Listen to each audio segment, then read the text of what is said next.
irmãos e amigos, gostaria de chamar a sua atenção nesta manhã, a palavra de Deus que se encontra no Evangelho de Mateus. Eu abro no capítulo de número 15, para ler o versículo de número 29. Mateus capítulo 15, versículo 29, essas palavras: partindo Jesus dali, veio ao mar da Galileia e, subindo a um monte, assentou-se lá. Nosso título nesta manhã é Lições em Discernimento Espiritual. E nós retornamos à nossa exposição no Evangelho de Mateus, e se você é alguém que está nos acompanhando pela primeira vez, o que nós estamos fazendo é seguindo através do Evangelho de Cristo em Mateus, versículo por versículo, doutrina por doutrina, a cada domingo. E nós chegamos naturalmente a este momento em que o Senhor Jesus Cristo direciona o seu foco de ensino aos seus discípulos. Sim, ele irá ensinar a multidão ainda, mas a partir deste capítulo 15, em particular 16 e 17, até o final, o foco do Senhor Jesus Cristo agora são os seus 12 apóstolos, é o treinamento deles. Dará início ao último ano de treinamento dos apóstolos, e nós chegamos neste ponto, e aqui nós temos profundas lições em discernimento espiritual para os apóstolos, futuros apóstolos de Cristo, e também pastores e todo, é claro, todo o povo de Deus ao longo de toda a história. Está registrado aqui para nós, para o nosso tempo, a palavra de Deus para nós hoje. Discernimento espiritual, lições aqui. Bem, no versículo 29, onde eu inicio, nós lemos que o Senhor Jesus Cristo partiu dali, isto é, ele estava na região de Tiro e Sidom, e tendo deixado ali uma migalha de bênção debaixo da mesa, ele retorna agora para Israel para oferecer um banquete aos filhos. No versículo 29, partindo Jesus dali, veio ao mar da Galileia. Bem, ele retorna para Israel. E no caminho para a Galileia, o evangelista Marcos nos diz que ele passa por uma região de cidade, um conjunto de cidades chamado Decápolis. Está no capítulo 7, onde você deve marcar aí por um instante, nós voltaremos várias vezes. No versículo de número 31, Marcos adiciona essas palavras.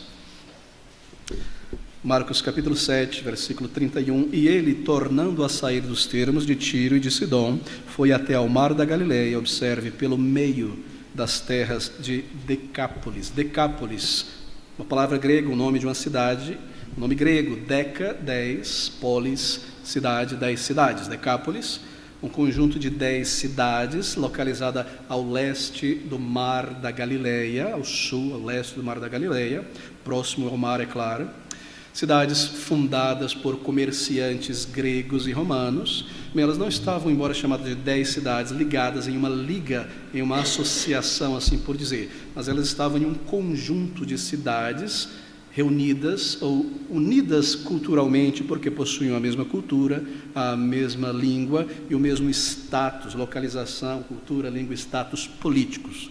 Todas aquelas cidades eram cidades autônomas, independentes, e elas respondiam a César, a Roma, e tinham muitos ali a cidadania romana também. Assim, Decápolis era uma cultura, um foco cultural naquela região, dentro de Israel, ao sul de Israel, mas com cultura helenística, helenismo, grego. Eram gregos, assim por dizer, em sua cultura. A cidade tinha arquitetura grega. As leis romanas e gregas também, embora em Israel, você se recorda que Israel estava sob o domínio romano, não havia mais governo em Israel judeu, mas César tinha os seus governadores ali, e as cidades eram, claro, independentes, todas respondendo aos romanos, é claro. E você se recorda que foi para uma destas cidades que o Senhor Jesus Cristo e seus discípulos foram uma vez, a cidade de Gadara, onde ele expulsou o demônio, ou melhor, uma legião de demônios de um homem, aquele homem que vivia nos sepulcros, transformando a vida daquele homem, e o envia como missionário àquelas 10 cidades. Está lá no capítulo 8 de Mateus, nós vemos sobre isso, e ele percorre aquelas 10 cidades, pregando o evangelho e testemunhando a todos o que o Senhor Jesus Cristo fez por sua alma, por sua vida. Ele o enviou como um evangelista. E Marcos, no capítulo 7, no versículo 31 em diante, ele nos informa que o Senhor tendo chegado, deixa-me ler a partir do versículo 29 do capítulo 15 de Mateus, para passar para o capítulo 7 de Marcos. Partindo Jesus dali, veio ao mar da Galileia, e subindo a um monte, assentou-se lá. E no versículo 30 ele nos dirá que veio uma grande multidão, mas Marcos adiciona que antes desta multidão chegar, eles trouxeram ao Senhor Jesus Cristo um homem surdo e mudo de nascença. Está no capítulo 7, versículo 31 de Marcos. E tornando a sair do termo de Tiro e Sidom, foi até o mar da Galileia, pelo meio das terras de Decápolis, e trouxeram-lhe um surdo, que falava dificilmente, e rogaram-lhe que pusesse a mão sobre ele. Falava dificilmente, isto é, as cordas vocais estavam intactas, mas não ouvia. Assim, ele tentava reproduzir de alguma maneira sons, sentindo as cordas vocais, como sentia em outras pessoas. Falava dificilmente. Você já deve ter ouvido um surdo, que ainda tem habilidade física das cordas vocais, tentar falar e produzir algum som. E esta é a ideia deste homem. Obviamente, se você é surdo, você tem dificuldade em falar, você não ouve a sua própria voz. Mas ele foi trazido ao Senhor antes da multidão chegar. Este é o ponto que eu quero marcar aqui no contexto. Nós lemos que o Senhor Jesus Cristo cura, e o cura de uma maneira muito peculiar, muito diferente das demais curas. Não por uma palavra, não por uma declaração, mas que ele põe saliva na língua daquele homem, e coloca os dedos no ouvido daquele homem, e levanta o rosto aos céus, Cristo, e ora ao Pai. Isto é, o Senhor Jesus Cristo, maravilhosamente, eternamente, estava se comunicando com aquele homem pela linguagem dos sinais. Era ele quem estava trazendo voz a ele. A língua veio dele. Era ele que estava abrindo os seus ouvidos. O Senhor estava dizendo isto a ele, mostrando isto a ele, porque ele não podia ouvir palavra. E assim o Senhor o cura.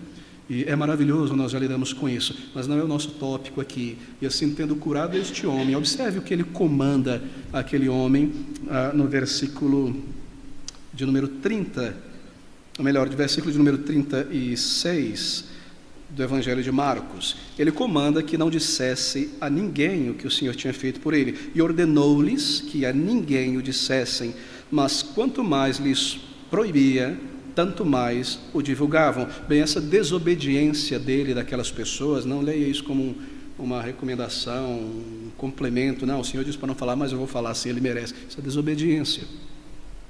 O Senhor o comandou a não fazer isso.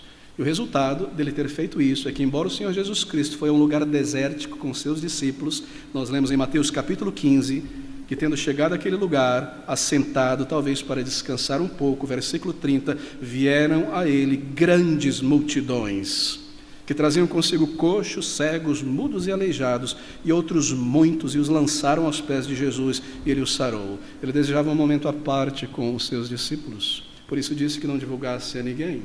Seu foco agora são seus apóstolos. Mas a desobediência daquele homem levou a isto. E é claro, o Senhor sabia muito bem que isto iria acontecer. E ali ele está pronto para ensinar, sentado, não no topo do monte, à beira, num local em que ele estava pouco acima da multidão que viria, como no Sermão do Monte, e se assenta para ensinar, descansar certamente, com seus discípulos, vinham jornando a pé das regiões de Tiro, e ele se senta para descansar. Mas lembre disso, sentar-se é a postura daquele que ensina.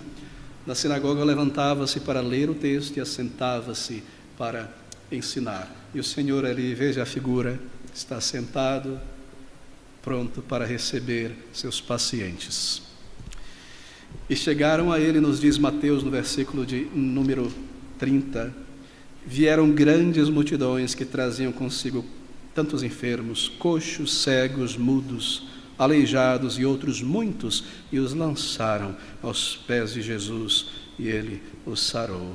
Como em um plantão de emergência, um ambulatório de emergência, ali está o Senhor pronto como médico de almas, a demonstrar sua compaixão e a curar a todos. E isso é o que eles fazem.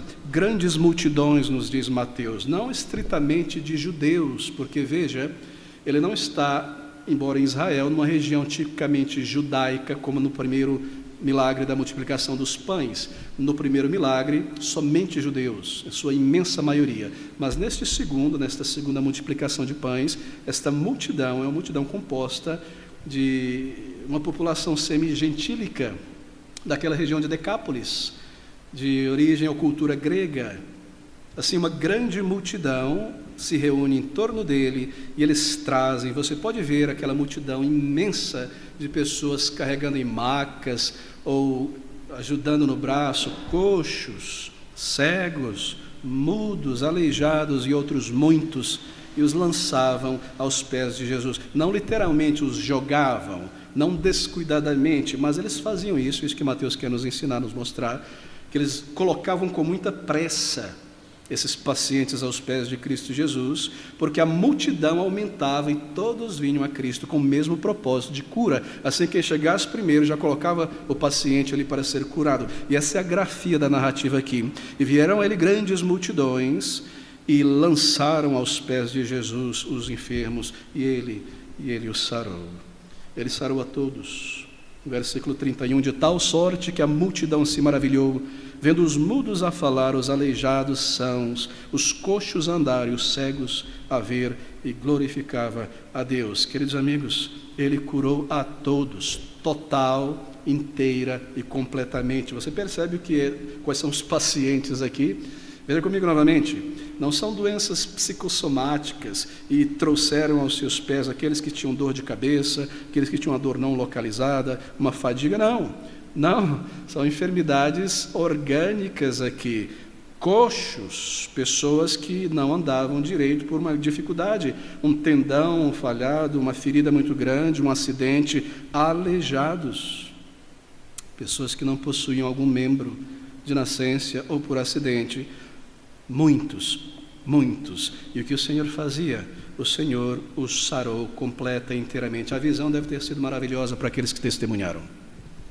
De repente ali, pessoas sendo trazidas ao Senhor, cegos, tateando no escuro, chegam a Cristo, talvez tocam nele, sentam-se ali. E ali onde não havia, talvez, um globo ocular ou um globo ocular mortificado, pelo poder criativo do Senhor Jesus Cristo, que é Deus, Ele traz à existência o tecido muscular, o globo ocular, toda aquela gelatina que há dentro do olho, a íris, etc. Ele cria do nada e aquelas pessoas passam a enxergar. E uma pessoa com um braço mirrado é estendido e volta a apertar a mão de outras pessoas e abraçá-los. E pessoas que andavam mancando, de repente se colocam em pé. E pessoas de quem você nunca ouvira o tom da voz, de repente estão louvando ao Senhor, glorificando ao Senhor. É uma cena tremenda descrita aqui, de tal sorte que a multidão se maravilhou, vendo os mudos a falar, os aleijados são, os coxos a andar e os cegos a ver, e glorificava o Deus de Israel. Queridos amigos, deixa-me fazer um comentário aqui. Estes são os milagres do Senhor Jesus Cristo. Você percebe, são milagres criativos, curas de enfermidades orgânicas. Quão diferente dos chamados milagres do meio pentecostal, neopentecostal de nossos dias. Você nunca viu, e eu desafio alguém a vir e me mostrar. Também eu nunca vi, olha que eu já pesquisei. Neste meio do curandeirismo pentecostal, neopentecostal, a cura de enfermidades orgânicas. Você nunca viu alguém levar uma pessoa sem o braço a uma dessas reuniões e o braço ser criado. Alguém cego de fato e a visão ser restaurada. Esses são os milagres do Senhor Jesus Cristo. Mas o que nós vemos no meio pentecostal, no teatro ali, eu digo teatro porque tudo é organizado em 4 paredes, com câmera, no momento certo, a pessoa virá, são supostas doenças psicossomáticas, uma dor que ninguém localiza, alguma coisa ali que acham que é um câncer, isso, aquilo mais, etc. E as pessoas saem dali, por muitas razões, etc. Não irei comentar sobre isso, nós já lidamos com essa questão de curas e milagres no passado, mas veja a diferença. Queridos amigos, veja a diferença. O Senhor está ali e as multidões vêm a Ele, porque estes homens e estas mulheres curandeiras do pentecostalismo, eles não saem das 4 paredes, vão para os hospitais, ambulatórios de emergência, onde você encontra dezenas de motoqueiros com braços decepados ao ponto de morte, e não levanta essas pessoas, elas não têm compaixão disso, ou elas não têm poder. De fato, os dois são falsos milagres e falsos curandeiros. Ah, pastor, mas isso aconteceu. Claro, não se esqueça, Satanás também tem poder. E outras vezes o Senhor também cura pela sua graça. Mas, queridos amigos, enfermidades orgânicas como esta, E para além disso, ressuscitar um morto que há 4 dias estava já em decomposição. Bem, eu tenho visto pessoas e lido sobre pessoas que tentaram ressuscitar os mortos no meio pentecostal e oraram ao pé de um caixão 24 horas e nada aconteceu. E o resultado é que, porque eram crentes e sinceros muitas vezes em seu desejo de agradar a Deus e realizar grandes coisas, ao se levantarem dali, deixaram o seu cristianismo e abandonaram tudo para muito tempo depois, agora, estudando de fato a palavra de Deus, retornarem à verdade, porque foram decepcionados pelos seus líderes que os ensinaram tantas mentiras e tanto engodo. E sem contar, é claro, o número de pessoas com problemas psiquiátricos como resultado da busca por sinais e não encontrar e todo tipo de coisa. Mas aqui está o Senhor Jesus. Ele está curando pessoas, trazendo-as de volta à sanidade física. Quão diferente, não é? E a cura do Senhor Jesus Cristo, nós lemos aqui que Ele sarou a todos. Bem, Ele sarou a todos.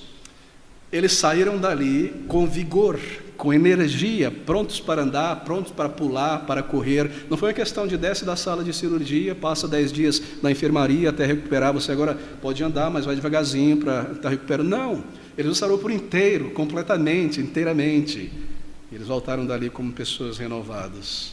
Multidões, queridos amigos, não um punhado de pessoas, multidões, que cena tremenda. E certamente, muitos deles ali, infelizmente, haveriam de se juntar ao coro daquela multidão em Jerusalém, dizendo ao Senhor Jesus para os romanos: crucifica-o. E levantariam suas mãos curadas por Cristo para dizer: não queremos este homem como nosso rei. E olhariam para ele com desprezo com os olhos que foram curados. Quão triste é a condição humana. Eles buscam o Senhor pelos milagres, mas ainda assim nós lemos que o Senhor tem imensa compaixão desta multidão. E eles lançam seus enfermos aos pés de Cristo. E nós lemos que foi maravilhoso e glorificava, versículo 31, o Deus de Israel. Não é interessante? O Deus de Israel, não o Deus deles. O Deus do povo de Israel, porque eram gentios. Mas é claro, eles estão conhecendo agora o verdadeiro Deus, Jeová, o Senhor, o Deus digno e todo-poderoso. No versículo 32, e Jesus, chamando os seus discípulos, disse: tenho compaixão da multidão, porque já está comigo há 3 dias, e não tenho o que comer, e não quero despedi-la em jejum, para que não desfaleça no caminho. Queridos irmãos, que palavras, não é? Nós não podemos perder isso. Tenho compaixão da multidão, movido nas entranhas, no íntimo, de íntima sensibilidade diante da tragédia, da condição espiritual e física daquelas pessoas, porque elas eram tão ignorantes, presas aos seus ídolos, elas não conheciam o Senhor, e também vinham ali todas deformadas, Ele que criou o homem perfeito, ali diante dos seus olhos, o resultado do pecado e da maldição do pecado, mutilação, uma cena horrível. O homem não é o que ele era. Isso moveu de íntima compaixão os sentimentos do Senhor Jesus Cristo. Diante da situação precária, espiritual e física daquelas pessoas. No capítulo 14, se você retornar comigo brevemente, no versículo de número 14, nós lemos mais uma vez a primeira multiplicação dos pães. E Jesus saindo viu uma grande multidão, essa é uma outra ocasião, e possuído de íntima compaixão para com ela, curou os seus enfermos. Interessante, não é? Íntima compaixão de todos os sentimentos que o Senhor Jesus Cristo experimentou aqui na terra. Não há um mais mencionado do que a sua compaixão. Ele sentiu gozo, alegria, tristeza, zelo muito grande ao limpar aquele templo, maravilhamento. Isso tudo é mencionado com frequência, mas nenhum é tão frequentemente mencionado como a compaixão do Senhor Jesus Cristo. E quando nós vemos estas coisas no Novo Testamento, nos parece, isso nos indica, que o Espírito Santo de Deus, ao registrar a palavra, desejou que essa fosse a característica mais distinta do caráter do Senhor Jesus Cristo a ser anunciada aqui no Novo Testamento. Que esse era o sentimento predominante em sua mente para com as pessoas quando ele esteve aqui entre os homens, a sua compaixão. Ele sentia profunda compaixão. Essa palavra aparece 9 vezes no Novo Testamento. E é claro, O fato de que o Senhor Jesus Cristo tinha grande compaixão deve encorajar a todos aqueles que estão buscando a Deus para a salvação. Recorde, querido amigo, este Salvador que nós pregamos, ele é cheio de terna compaixão pelo pecador. E ele nos vê, e ele vê a nossa tragédia. E Deus enviou o seu Filho a este mundo, vendo a tragédia humana e o pecado. E quando nós pensamos, este é um dos grandes sentimentos, quando Deus desperta a nossa alma, sobre o terror da lei de Deus e a nossa situação de homens e mulheres condenados diante de Deus, é natural e necessário que um temor tome o nosso coração, pela culpa, pelo juízo que virá. E muitas vezes, ao pensarmos sobre Deus, tudo que nós vemos ali é um trono de justiça, é Sinai, e relâmpagos, e voz grandiosa, e imensa luz, e o povo dizendo, não, Moisés, fala conosco, não queremos ouvir a voz de Deus, senão morreremos. Esse é o sentimento que nós temos tantas vezes, que parece nos impelir, nos afastar de buscar a Deus. Mas aqui está a compaixão de Cristo. Esse trono é um trono de justiça, mas é um trono de misericórdia, porque a justiça de Deus é Jesus Cristo. Nele o pecador é redimido, nele a ira de Deus é derramada, nele há refúgio para um pecador convicto. Assim, querido amigo, querida amiga, se você está orando ao Senhor por salvação, e há este temor necessário e correto, porque Deus é um Deus santo, um fogo consumidor, e Ele comanda o pecador ao arrependimento, você também deve ser encorajado por isso, que aquele que Deus enviou a este mundo, o mensageiro de salvação, seu próprio amado Filho, essa é a característica, nos parece, que o Espírito de Deus desejou destacar mais de todos os seus sentimentos, a sua compaixão diante da miséria espiritual de pecadores. Você pode ir a Ele em verdadeira reverência, em um temor santo, considerando o teu estado, que você merece a justiça de Deus, a condenação, mas sabendo, isto é a fé, que Ele te receberá se você for a Ele assim, para o perdão, para a nossa vida. E essas são as palavras que nos encorajam a ir ao Senhor Jesus Cristo, perdão. E Jesus, chamando os seus discípulos, disse, tenho compaixão da multidão. Compaixão, ver através da tragédia espiritual das pessoas. Nós precisamos nos exercitar a isso. Nós temos a tendência, isso é o mal, é muitas vezes observar as pessoas em seus corpos, no sentido de sua existência física, aquilo que elas são neste mundo, aquilo que elas representam neste mundo, e nos esquecermos que há uma alma ali. E às vezes, por causa de nossa fraqueza, podemos ver alguém, um homem, uma mulher, em uma boa condição material, de saúde, bem vestido, etc, etc, e não termos simpatia por essas pessoas ao pensar que elas estão bem, elas estão ok, elas não precisam da urgente misericórdia de Cristo. Assim, nós não vendo através destas coisas o estado deplorável da alma de um pecador não regenerado, nós não somos movidos por compaixão. Outras tantas vezes somos movidos por compaixão, vemos pessoas em situação de destituição material, mas infelizmente parece que a nossa compaixão é apenas pelo corpo e a necessidade, a condição física e material da pessoa. Nós não vemos a alma perdida, a ignorância espiritual, a dureza do coração que está ali. Mas, queridos irmãos, para levar o Evangelho de Cristo, esse deve ser o motor movendo dentro de nós, compaixão. Nós devemos sentir isso, e pensar sobre as pessoas e olhar para além da condição física e do status social das pessoas. Compaixão, ver a tragédia em que se encontram pessoas sem Cristo, cegos do entendimento a respeito da verdade, paralisados, não conseguem avançar e buscar ao Senhor, surdos, não querem ouvir a palavra de Deus, mortos em delitos e pecados, pobres, cegos e nus, isto é, falidos moralmente diante de Deus, como pessoas se divertindo diante das chamas eternas. Nós precisamos lembrar a nós mesmos disso e trazer isso à nossa mente, e isso ativará a nossa compaixão. E assim, em obediência a Cristo, dar um passo em direção alcançar as pessoas com o evangelho da graça redentora. Bem, compaixão, queridos irmãos.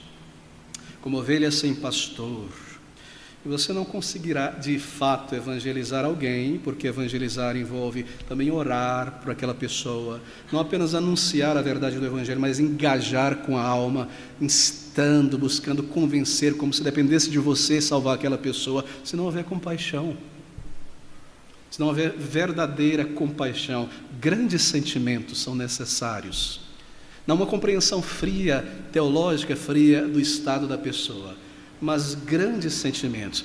E nós precisamos nos mover a sentir isso. E como nós fazemos isso? Bem, a emoção como um vagão, parte do sistema de resposta, ela responderá à mente. Quando nós exercitamos a nossa mente, na verdade, a respeito do pecador, sem Cristo, cego, longe de Deus, preso, a marionete na mão do pecado e deste mundo, achando que é dono de si mesmo e controlando a sua vida e construindo um império aqui. E não percebe que é apenas um inimigo junto com Satanás, um objeto, propriedade do diabo, e sendo usado por ele, de alguma maneira, contra Cristo, contra o seu reino, contra a sua lei, contra a sua verdade.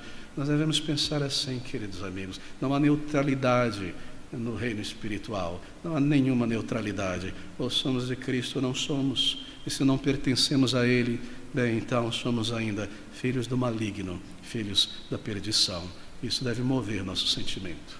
Por pais, por mães, por esposos, esposas, colegas de trabalho, pessoas que estão acima de nós no trabalho, chefes, pessoas que estão abaixo de nós em uma categoria de serviço ou de empregado, mover almas eternas e lançar fora essas divisões sociais e encarar pessoas com a única divisão que nos é dada a respeito da humanidade: pessoas salvas ou pessoas condenadas, pessoas que conhecem a Cristo e pessoas que são ignorantes a respeito de Cristo. É assim que nós devemos agir, e assim, movidos de compaixão, então falar e testemunhar do amor de Cristo Jesus, que está com paixão, motor para alcançar almas, e também, como mencionei na nossa primeira consideração do primeiro milagre, compaixão é que nos move a chamar pessoas crentes em Jesus de volta aos caminhos antigos, de volta aos caminhos da fé na palavra de Deus. Você sente por aquelas pessoas, queridos irmãos, você tem que pensar nelas e sentir e vê-las muitas vezes em congregações sendo alimentadas não com a palavra de Deus, mas com pipoca e algodão doce do entretenimento, fracas, vivendo para esta vida somente, querendo comprar isso e ter aquilo, e a igreja é apenas um acessório, sem as verdades, o tesouro da palavra de Deus, uma vida estéril, sem servir a Cristo e produzir frutos. Sinta por eles, e assim ore, converse com eles, e dê uma literatura boa. Veja um livro como esse, A Fé Cristã, compêndio maravilhoso de doutrinas, ou alguma literatura que mova o zelo por alma, pela verdade, e aprendam a vontade de Deus. E pessoas presas a uma adoração indigna do Senhor, oferecendo a Deus um incenso mundano e achando que estão fazendo bem. Pense sobre isso, queridos amigos. Isso nos move de compaixão, e assim essa compaixão dilata o nosso coração para com estes amigos e familiares. E nós não podemos seguir apenas recebendo bom alimento, servindo ao Senhor e deixá-los padecendo uma vida estéril sem Cristo. É a compaixão que nos move. Essa compaixão, esse amor que está em Cristo, manifesta em compaixão, ela nos constrange, nos move, ela manifesta dentro de nós quando nós pensamos sobre o estado das pessoas e a condição de outros crentes, raquíticos na palavra, sem frutos, quando poderiam estar servindo a Deus, sendo frutíferos, adorando a Deus com o povo de Deus, vivendo para o reino de Deus. Compaixão deve nos mover. Não é uma questão apenas de combater a heresia, combater o arminianismo, combater isso, aquilo, ideias no ar. Nós estamos lidando com pessoas, nós queremos ganhá-las para Cristo. O Senhor nos resgatou do erro e nos trouxe a sua palavra. Nós queremos trazê-las aqui, não espantá-las. Lembre-se disso. Toda edificação e ensino é para ganhar pessoas a uma condição mais agradável ao nosso Senhor.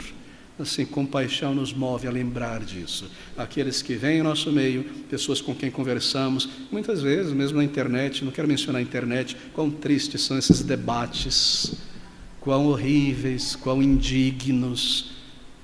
Não parecem crentes, não é? Parece que são inimigos de morte.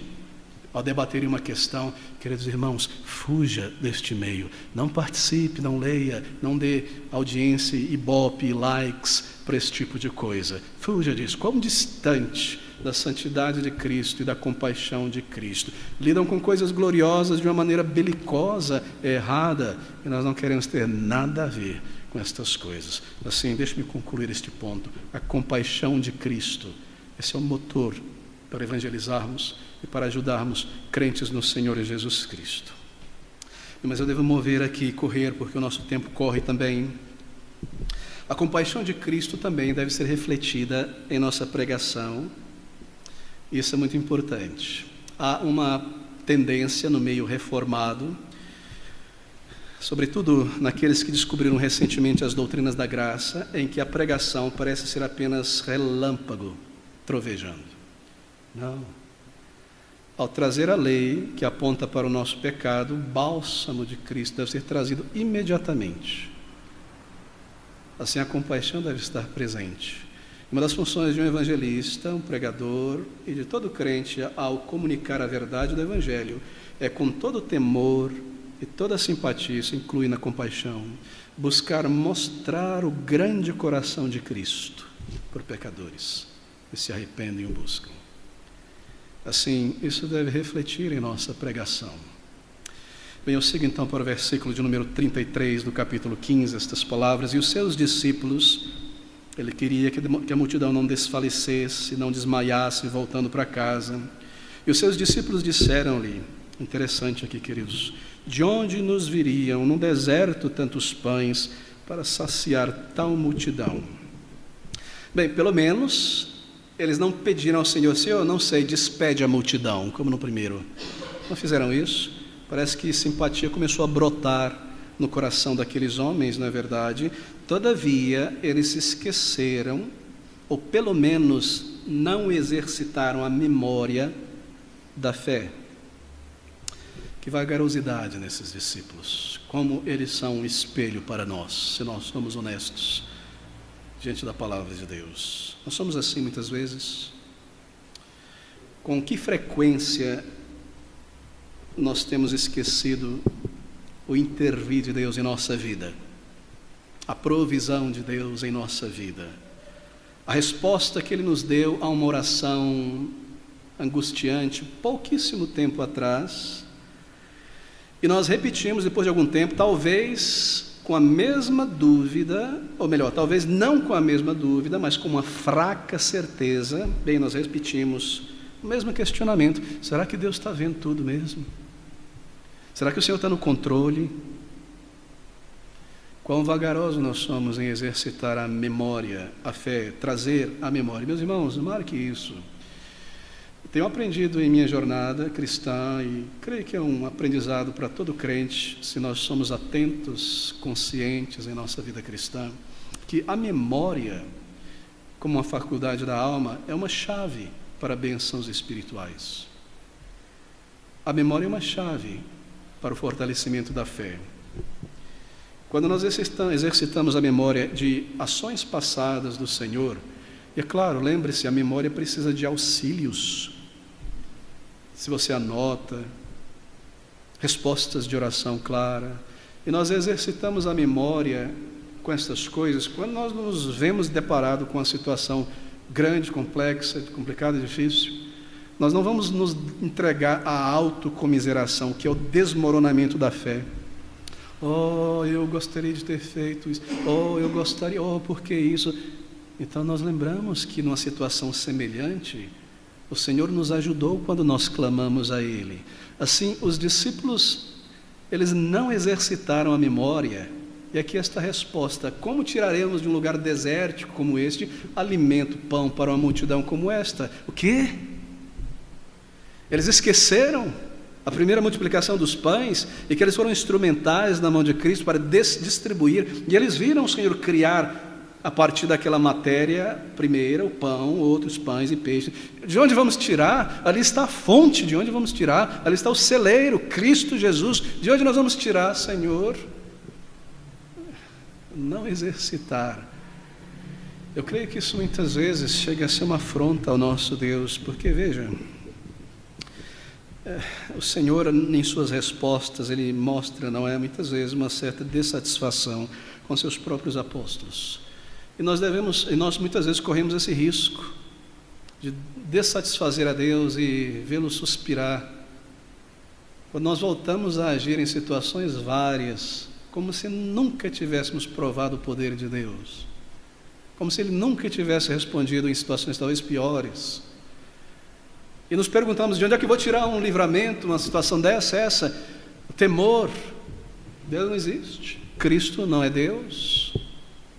Somos assim, nós somos aqui descritos, nós somos estes homens de pequena fé, mas nós devemos lembrar disso. Nós não podemos seguir assim, queridos. Esse é realismo cristão, mais uma vez, a vida séria no reino de Deus, um relacionamento real com o Senhor, tratá-lo como um ser, uma pessoa, não humana, mas em sua pessoalidade. Ele sente Deus por este filho, por esta filha, quão vagarosa ela é. Os suspiros do Senhor, que tem um interesse pessoal por cada um de nós. Este irmão, este meu filho, esta minha ovelha já poderia ter produzido tantos frutos e experimentado muitas outras bênçãos que eu tenho em depósito, e comunhão mais preciosa, e alegria mais profunda, mas diante da mesa está olhando para outras coisas. E nós esquecemos. A nossa fé falha e nós não avançamos como deveríamos. Aqui está a resposta dos discípulos. Espelham a nossa atitude, mas a memória é uma chave para o fortalecimento, a manutenção da fé. Tome isso com seriedade. Marque, quando chegar o aniversário de uma das grandes bênçãos, volte a ler e lembrar os detalhes e ore ao Senhor. Louve e agradeça. Isso fortalecerá, de fato, isso fortalecerá a tua fé. Esse é um meio da graça. Estamos lembrando de respostas à oração, intervenções do Senhor. Isso fortalecerá a tua fé, a nossa fé. No versículo 34, o Senhor responde aos discípulos: e Jesus disse-lhes: quantos pães tendes? E eles disseram: 7, e uns poucos peixinhos. Bem, o Senhor Jesus, é claro, não perguntou isto por falta de conhecimento. É claro que ele sabia quantos pães tinha naquela multidão e quantos átomos tinha em cada pão. Ele perguntou isso para o nosso benefício, para o conhecimento do fato de que não havia dezenas de pães, mas só 7 pequenos pães e alguns peixinhos. Para quê? Para que ele mostrasse de maneira mais surpreendente a grandiosidade do milagre que ele iria realizar, impactasse a mente daqueles discípulos e daquela multidão. Eles eram homens de pequena fé, o Senhor estava construindo a fé deles. Mas eles dizem, observe a atitude dos discípulos: e os seus discípulos disseram: de onde nos viriam no deserto tantos pães para saciar a multidão? O Senhor pergunta: quantos pães tendes? Veja a resposta. E eles disseram: 7 pães, e uns poucos peixinhos. Você percebe que eles colocam peixinhos no diminutivo, para que pareça que era quase nada, pouquíssimo. Não havia nada de provisão, Senhor, só alguns peixinhos. Eles colocam de propósito, porque no versículo 46 o diminutivo não é utilizado. Você percebe? Versículo 46 lá não 46, mas 36, e tomando os 7 pães e os peixes, versículo 34, peixinhos, não eram peixinhos, mas os discípulos estão mostrando: Senhor, nós não temos condição, não tem nada aqui, de fato, uns peixinhos e alguns pequenos pães de cevada ali. Mas o Senhor, Ele é eterno e sábio. Então, versículo 35, mandou à multidão, pelos discípulos, que se assentasse no chão. No capítulo 14, no versículo 19, na primeira multiplicação dos pães, observe um detalhe interessante aqui. Versículo de número 19: e tendo mandado que a multidão se assentasse sobre a erva, mas aqui em Mateus capítulo 15, na segunda multiplicação, no versículo de número 35, e mandou-os que se assentassem no chão. Mas cadê a grama? Marcos nos diz que era erva verde, mas aqui já não é mais sobre o tapete de grama, é no chão. O que aconteceu com a grama? Bem, Essa segunda multiplicação dos pães aconteceu várias semanas depois da primeira, e é claro, a grama já havia secado, e como era costume naquela época, em nossos dias, eles queimavam a grama, e assim não havia mais relva, eles tiveram que sentar direto no chão. E isso é colocado no texto para nós pelo Espírito, e é interessante. E mandou a multidão que se assentasse no chão, e esse assentar não é como nós nos assentamos, com as pernas cruzadas, mas se assentassem em posição de alimentação. E a maneira como os judeus e semíticos se alimentavam, você sabe, era recostando num dos braços, esquerdo provavelmente, para deixar a mão direita livre para se alimentar. Eles se assentaram em posição de alimentação, isto é, eles se assentaram na mesa, com faca e garfo na mão e prato, mas cadê a comida? Não é interessante? Mandou a multidão que se assentasse no chão. Esse é um sinal de obediência. Eles se assentaram como para comer, mas não havia comida. Eles não olhavam no horizonte e viam carroças e carroças de pão e peixe chegando providos pelo Senhor, mas eles se assentaram para serem alimentados, esperando alimento, e foram alimentados. Esse é um sinal de submissão, de fé no Senhor. Interessante. Há algo para nós aqui. Nós ouvimos o Senhor, nós o obedecemos e então nós somos abençoados. Você percebe como a obediência precede a bênção? A obediência ao comando de Cristo não é esperar que algo caia sobre nós, é começar a agir. E conforme nós agimos, colocando a vontade de Deus, o reino de Deus, em movimento, Ele adiciona neste movimento as demais coisas. Obediência é isto. Obediência não é assim, eu vou obedecer, mas eu não estou preparado agora porque eu não tenho isso, eu ainda tenho que fazer isso no momento, isso. Você começa, mesmo embaraçado com um monte de coisa, a andar em direção a obedecer o Senhor, pondo o reino de Deus em primeiro lugar. Então o Senhor nos abençoa. Se alguém está buscando a bênção do alto, da salvação, do perdão de seus pecados, bem, aqui está o exemplo da multidão. Você obedece, mas eu sou tão pecador, eu preciso melhorar bastante. Não, você vai a Ele como você está. Mas eu preciso aprender muito da teologia. Você vai a Ele como você está, e Ele te perdoa, e Ele te salva. Isto vem dEle. Eu não vejo de antemão, eu tenho a minha necessidade por salvação, uma nova vida, ter o poder do pecado longe de mim, arrebatado de mim, uma mente limpa, uma mente nova, verdadeira paz, certeza de vida eterna. Mas eu não estou vendo essas coisas virem em minha direção, mas Ele te comanda, vá ao Senhor como você está, com verdadeira fé e arrependimento. A parte que eu não vejo é dEle, a salvação que vem é dEle, o perdão que vem é dEle. Assim, nós temos uma lição aqui. Eu quero servir a Cristo. Há tantas frentes na igreja para servir a Cristo, mas eu me sinto assim, querido amigo, obediência vem em primeiro lugar. Obediência marca da fé. E a bênção vem na sequência de instrumentalidade, de alegria e paz no serviço do Senhor, e um montão de coisas que de repente são resolvidas pelo Senhor, que são demais coisas que Ele acrescenta também. Quão difícil nós somos a entender a lógica do reino de Deus. Essa é a lógica, você percebe, envolve fé. Por isso, muitas vezes somos fracos e temos tão pouco, e sentimos tão pouco, e nos vemos tão pequenos, quando há grandes bênçãos diante de nós, que são, deixa eu colocar nesse termo, ativadas pela fé, entregues pela fé. A fé como uma chave que abre. Fé é obediência ao comando de Cristo, não a fé na fé, é claro. Mas aqui está a lição. E nós lemos o versículo 36, que tomando os 7 pães e os peixes, dando graças, partiu-os e deu aos seus discípulos e aos discípulos à multidão. E no versículo 37, todos comeram e se saciaram, levantaram dos que sobejou 7 cestos cheios de pedaços. Você percebe que no versículo 36, ele toma os 7 pães, peixes e dá graças ao Senhor. Lá em Marcos, em sua narrativa, ele é mais didática aqui do que Mateus nesse ponto. Porque no capítulo 8, versículo 7, ele nos diz que o Senhor deu graças 2 vezes. Uma pelo pão, partiu, entregou, e depois pelos peixes, partiu e entregou.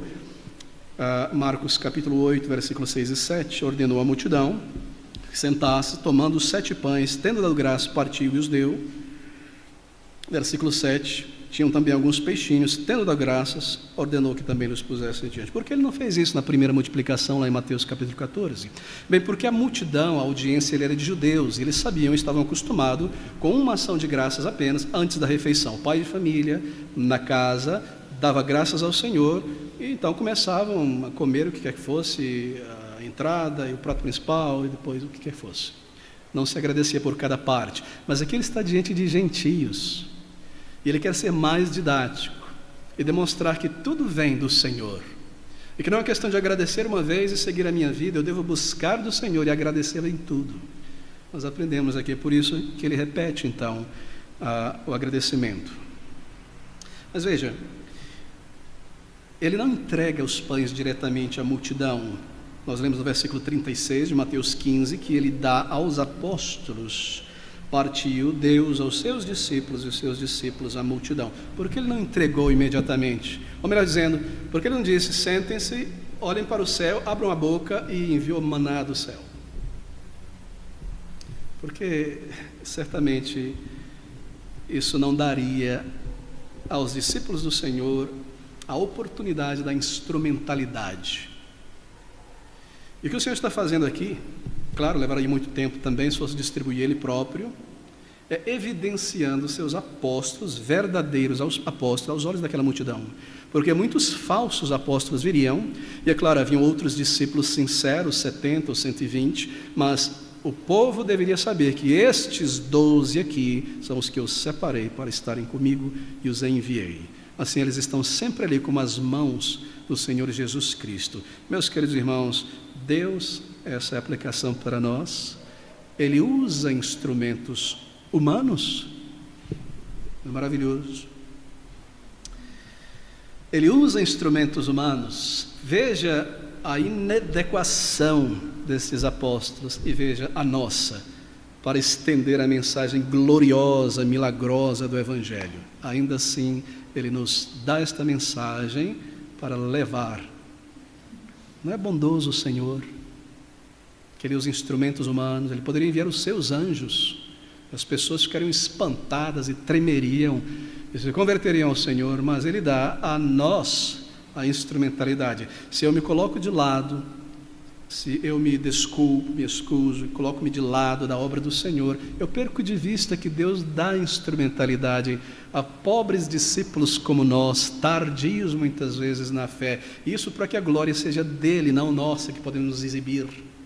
Mas não é bom, não é maravilhoso, que eu, pequeno como sou, tendo sido salvo por Deus, e agora meditando na palavra de Deus, posso ser um instrumento na mão de Deus, pequeno vaso que eu sou, pequenino que eu sou. Quão maravilhoso é ser pequenino em um certo sentido, não é? Você pode transbordar mais rapidamente de alegria, servindo ao Senhor. É maravilhosa a sabedoria de Deus. Ele usa instrumentos humanos. Ninguém se coloca de lado no reino de Deus.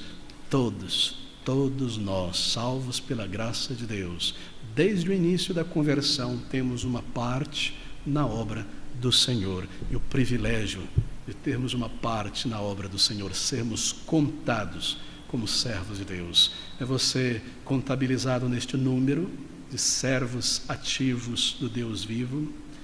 E esta é a lição para nós. Mas algo interessante aqui para pregadores: o Senhor cria o pão e o peixe e coloca na mão dos seus discípulos, o que quer dizer que eles são apenas despenseiros, tiram da despensa o que foi colocado ali. E essa é a função de um pregador. Nós somos apenas dispenseiros. Meus irmãos, quando você começa a observar alguns pregadores suando e ansiosos para serem originais no que dizem, suspeite. Eles estão querendo criar uma mensagem nova para que recebam reconhecimento. Nós recebemos pronto o que recebi do Senhor, também vos ensinei, diz o apóstolo Paulo. Ele não criou a ceia do Senhor, a maneira de participar. Nós recebemos a mensagem como dispenseiros, entregar com fidelidade. Os discípulos receberam o pão e o peixe, não para comerem, não para guardarem, não para tirar um pedaço. Talvez Judas deve ter guardado um, com temor de que não sobrasse nada, porque era um ladrão. mas foi para distribuir. Eles seriam alimentados, sobraram 12 cestos na primeira, um para cada apóstolo. E aqui, grande cesto, que é o termo grego aqui, diferente do outro, caberiam muito mais pães e peixes do que nos primeiros 12, que eram cestinhos, não tão pequenos assim, é claro, mas aqui é muito maior. Nós somos dispenseiros do que pertence a Deus, da graça de Deus manifesta em tantas maneiras. Assim, aquele que fale as palavras de Deus. Nos foi dada. É por isso que nós pregamos de maneira expositiva, está tudo aqui. Porque eu vou começar a inventar e buscar no filósofo tal e citações disso e daquilo. Claro, muito bem, uma anedota, uma citação, porque eu quero projetar a minha grande erudição. Não, está aqui simples, clara a palavra de Deus. É deste tesouro que nós tiramos coisas antigas e coisas novas. Dispenseiros da graça de Deus. O pão e o peixe pertencem ao Senhor, foi Ele quem criou. Não pertence a nós. O chamado à salvação é dado a todos. Mas, pastor, quem são os eleitos de Deus? O chamado do Evangelho é estendido a todos, com franqueza, com sinceridade, com clareza. Pertence a Ele a salvação. E assim nós fazemos. Nós não somos proprietários da palavra de Deus, nem da igreja de Cristo, para nos elevar como papas protestantes e dizer para as igrejas isso e aquilo, e eu sou o presidente e o vice-presidente do Supremo Concílio das igrejas. O Supremo Concílio é a palavra de Deus, meus irmãos, e nós decidimos isso, e decidimos aquilo, a igreja... Que é isso? Não somos proprietários do povo de Deus, senhores sobre o povo de Deus, pertence a Cristo este rebanho, e a nossa função é alimentá-los, e assim como nós instruímos outros na palavra de Deus, nós sempre lembramos isso, não queremos nos projetar como oráculos, como papas protestantes, como grandes, etc, etc, etc, etc. Nós atentamos para a nossa postura e para aquilo que nós ensinamos. Deixa-me ilustrar isso com um caso muito triste. Um pregador, o filho do falecido pastor R.C. Sproul Jr., seu filho, espero que um crente no Senhor Jesus Cristo de fato, pouco tempo atrás, ano passado, foi preso, embriagado, carregando uma criança, sua própria criança. Eu não vou entrar em questão da bebida, essas coisas no meio Pedro Batista, mas parece ter um testemunho, e alguns anos atrás foi convidado a vir a uma certa conferência aqui no Brasil, falar sobre questões de gerenciamento do tempo financeiro para crentes e outras coisas. Mas em um determinado momento da palestra, e essa é uma postura, me parece, mais da cultura norte-americana do que dele próprio, mas ele agiu assim, ele disse: olha, tendo ensinado tudo isso aqui, eu quero dar a vocês um presente agora. Vou dar para vocês um presente. E esse presente veio ser percebido depois, que era algo que ele viu na Bíblia que normalmente outros não veem, porque passam muito rápido. Uma descoberta doutrinária ali.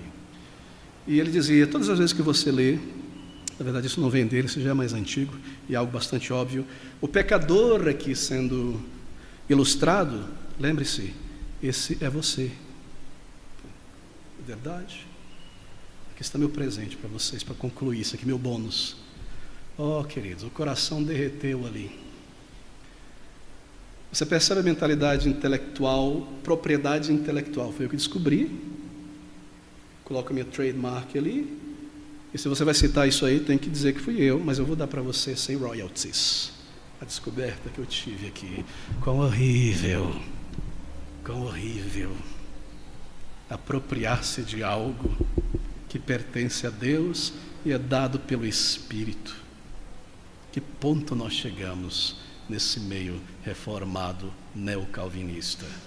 Mas ouça essas palavras: Ele partiu, Ele entregou, e a nossa função é sermos fiéis à verdade e entregá-la liberalmente, generosamente, à verdade de Deus. No passado, no século II, quando a Igreja Católica começa a mostrar sua face sombria dentro da Igreja Cristã, foi esse tipo de atitude de muitos líderes, apelidados de pais da igreja, né? Sobretudo aqueles líderes pré-concílio niceno até o século IV, como Tertuliano, sobretudo mais católico romano, Cipriano e outros. Eles começaram a agir dessa maneira, como grandes oráculos, e dizer para as igrejas: eu comando todas as igrejas que isso e aquilo, recebam só pessoas. Comanda todas as igrejas.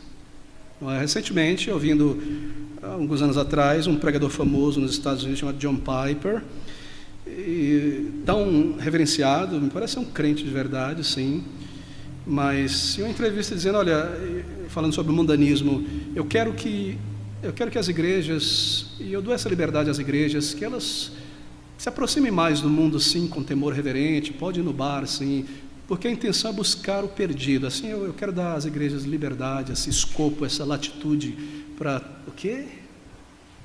Eu quero dar onde nós estamos, queridos amigos. Que horrível.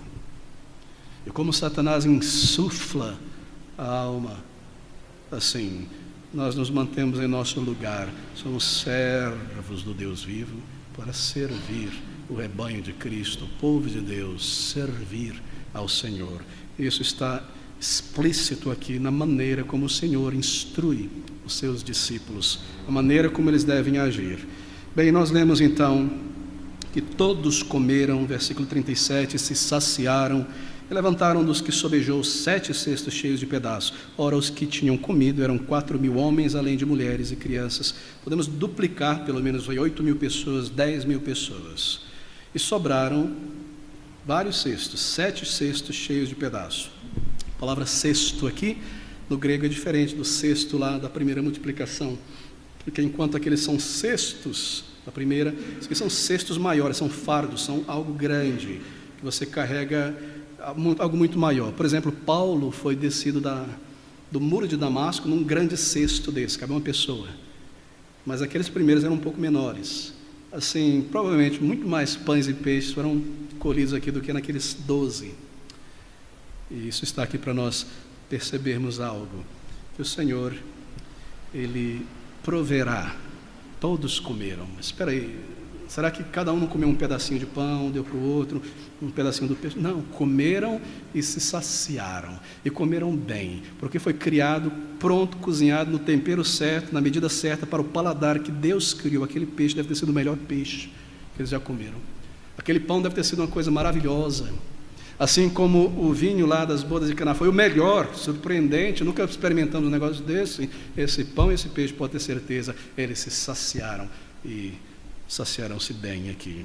O Senhor é generoso, não é? Muito a ser dito sobre isso. E nós também devemos ter a mesma generosidade ao ajudarmos uns aos outros. Generosidade deve estar envolvido em nossa atitude no auxílio.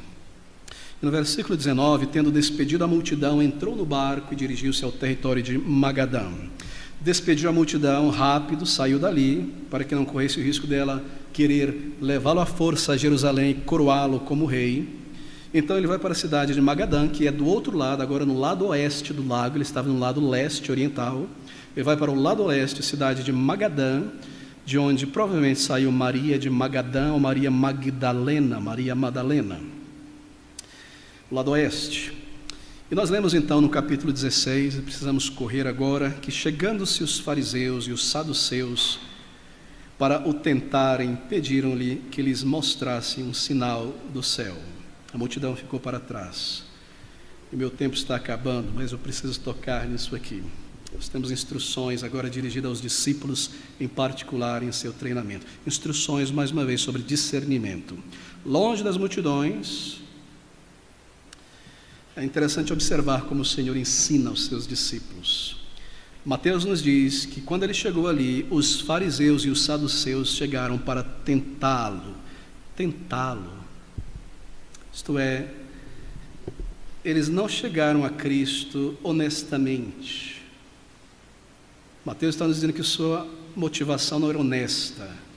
Eles não foram buscar instrução do Senhor Jesus Cristo, mas foram com malícia. E é a terceira vez no registro de Mateus que eles se aproximam do Senhor Jesus Cristo. Nos é dito que aproximaram-se para tentar o Senhor Jesus Cristo. E aqui, a tentação em particular, mais uma vez, não é a primeira vez, eles pedem do Senhor Jesus um sinal vindo do céu, um sinal do céu. Por quê? Porque eles não acreditavam que o Senhor Jesus Cristo podia fazer isso. E vieram demandar uma prova da messianidade, da autoridade de Cristo, vindo direto de Deus.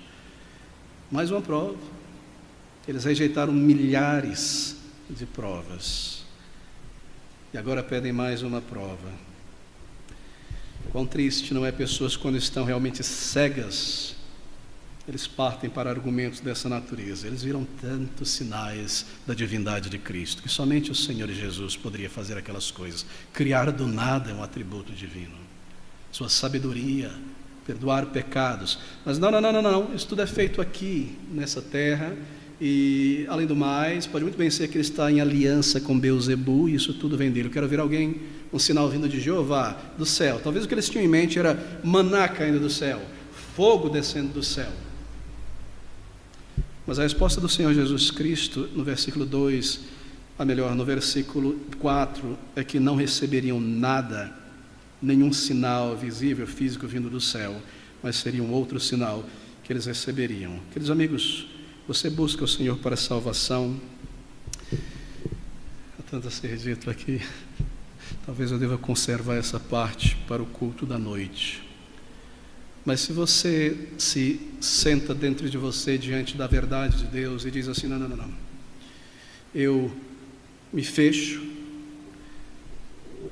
se Deus existe, Ele tem que provar para mim que Ele existe. Deus prova para mim que você existe, eu vou crer em você. E você rejeita milhares de provas, milhares de evidência. Você rejeita as provas e evidência que Deus nos dá na natureza. Paulo nos diz que a natureza prova e evidencia certos atributos de Deus, que Deus não é criatura, Ele é glorioso, o seu eterno poder antes da fundação do mundo.